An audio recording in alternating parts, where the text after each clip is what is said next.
Nous allons demander aux populations de faire confiance parce que nous avons, malgré la dureté des temps, d'autres projets.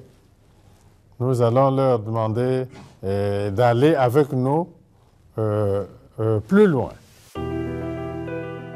Depuis l'époque coloniale, nombreux défis à relever pour le développement d'un Congo moderne s'imposent. Pourtant, plusieurs gouvernements ont succédé à la tête du Congo. Par la grande volonté politique, le président de la République, Denis Sassou Nguesso, a su affronter les obstacles en matière d'aménagement du territoire et de grands travaux, parmi lesquels la férocité des reliefs.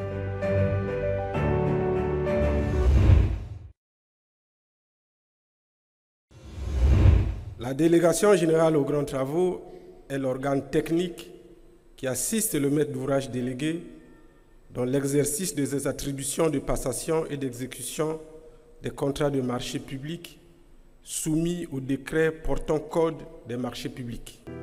La République du Congo, pays d'Afrique centrale, indépendant depuis le 15 août 1960, ayant pour capitale politique Brazzaville. Il a fallu attendre plus de 50 ans pour que les autorités congolaises donnent à leur territoire les infrastructures dignes de renom international en s'appuyant sur l'expertise congolaise et celle des partenaires internationaux. Des infrastructures de base concernant la santé et l'éducation ont permis de donner à la République ce qu'il faut pour ce que le peuple se retrouve.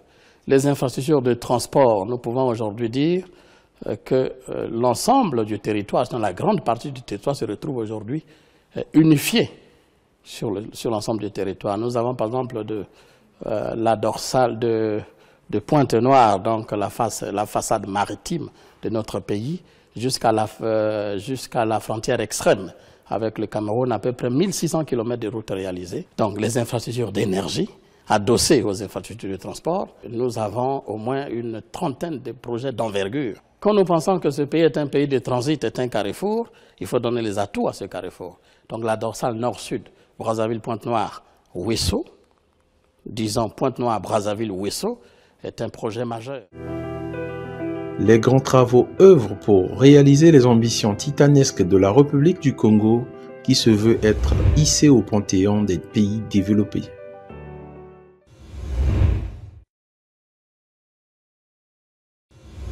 Jusqu'en 2004, seuls 2 chefs-lieux de département disposaient de sièges dignes. Il s'agit de Sibiti à Montilé et de Pointe-Noire à l'hôtel Otino. Aujourd'hui, nous en sommes à 11. Jusqu'en 2004, seuls Brazzaville et Pointe-Noire disposaient de sièges de mairie dignes. Aujourd'hui, nous en sommes à 61 hôtels de ville. Jusqu'en 2004, en dehors de Brazzaville, Pointe-Noire et timidement Dolisie, aucune commune, aucun chef-lieu de département ne disposait d'1 kilomètre de bitume, sauf quelques lamelles de goudron de route touchant les localités de Sibiti, Kinkala, Owando, Djambala et Imfondo. Aujourd'hui, nous en sommes à près de 400 km de voirie urbaine revêtue. Jusqu'en 2004, en dehors de Brazzaville, Pointe-Noire, Dolisie, Kayi, Madingu, Mouyondi et Mindouli, aucune autre ville du pays n'était alimentée par un réseau d'électricité pérenne. Aujourd'hui, en dehors de Imfondo et Evo qui le sera bientôt, tous les chefs-lieux de département et certains chefs-lieux de district et de milliers de villages sont connectés au réseau national d'électricité. Jusqu'en 2004, seule une cinquantaine de localités disposaient d'un réseau d'adduction d'eau potable. Aujourd'hui, plus de 2000 villages disposent des installations d'eau potable. Jusqu'en 2007, le Congo disposait d'un réseau routier national revêtu de 1200 km. Aujourd'hui, plus de 3100 km de routes sont bitumées au Congo. Jusqu'en 2006, seul Brazzaville disposait d'un complexe sportif aux normes. Aujourd'hui, exception faite pour Imfondo et Luangu, tous les chefs-lieux de département sont pourvus de complexes sportifs. Le désenclavement du Congo favorise en ce jour les échanges nationaux et internationaux, faisant ainsi du Congo le carrefour commercial et économique de l'Afrique centrale, comme le désire son Excellence Denis Sassou Nguesso.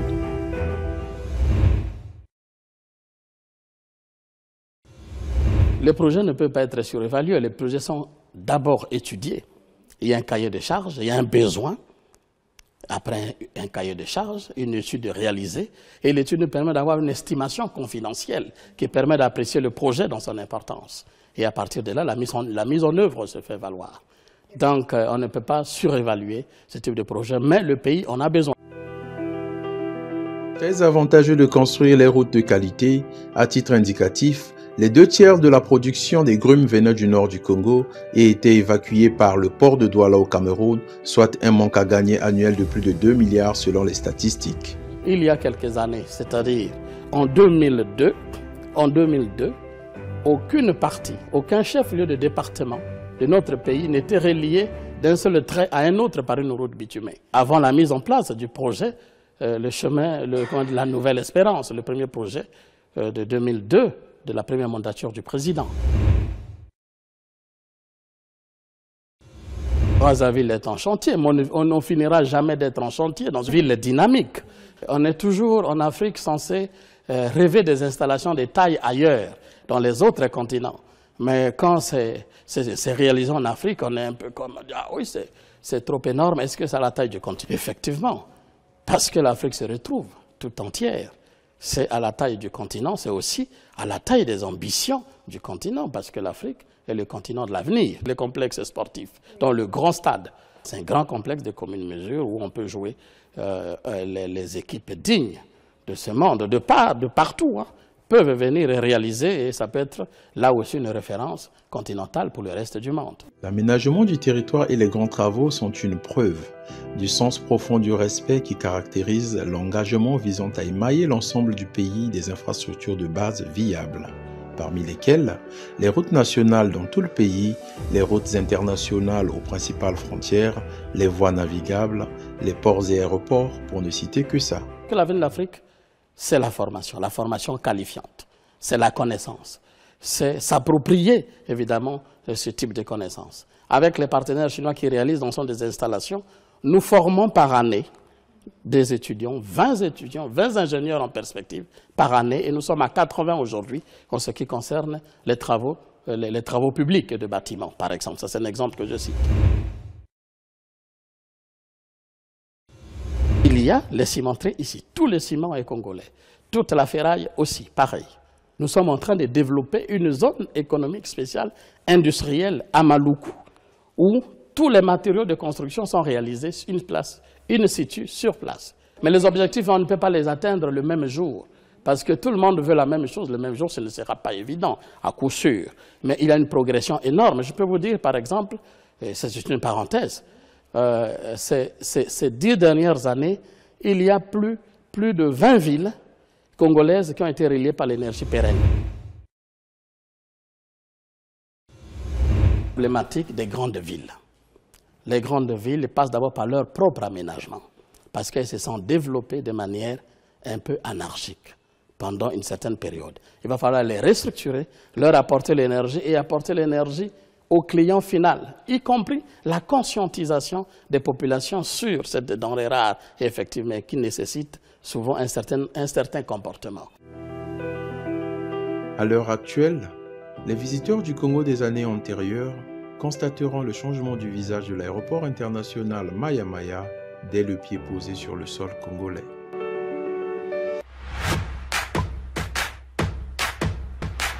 Pour son fonctionnement, la délégation générale aux grands travaux regorge en sensé des ressources humaines, techniques et professionnelles composées d'ingénieurs, d'architectes, de géographes, de juristes, de communicateurs, d'administrateurs, d'économistes et du personnel d'appui. Depuis 20 ans, au fil de leur arrivée, ces cadres et agents se sont résolument dévoués à relever avec dignité et abnégation les tâches qui leur ont été confiées. Ils sont d'ailleurs toujours disponibles à donner le meilleur d'eux-mêmes pour d'autres challenges à venir, sous l'impulsion de l'autorité tutélaire.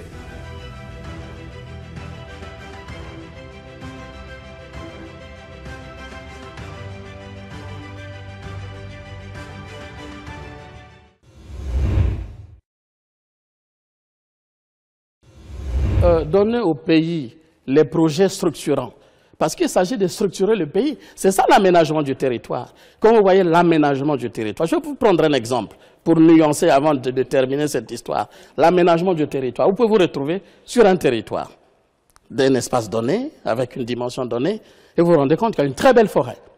Très belle forêt, vous dites, elle est merveilleuse. Et puis vous touchez le sol, vous faites des analyses, la terre est tellement riche. Vous dites, mais c'est pas possible, je vais quand même faire l'agriculture ici. Et puis, quelque temps, il y a un qui vient creuser, se rend compte qu'il y a les mines.